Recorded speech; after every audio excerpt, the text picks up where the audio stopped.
बाबा पिछवारावाला गुलाबावा का फुलवा फुलवा फुलई दिन रात घोडावा चढल यावई दुल हे बिनीत राम उठ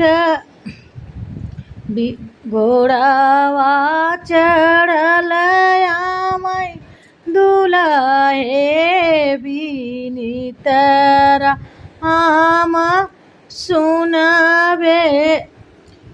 दान बिनती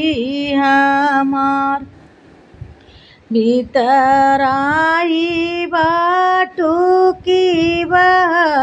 रे डिंपल दे लोकील मऊरवा आक गोप कैसे कलोकी स्वामी मऊरे क गोपवा बैठा बाटे दादाजी हमार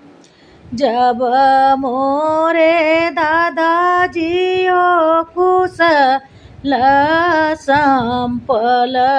करी है तब बैठब बगले तो हार जाऊ तू धनिया हो दादा के ल जानू कैसे बैठू बगले हमार होत सुबह धान डरिया फनउबै देखिले बैलाज तो बाबा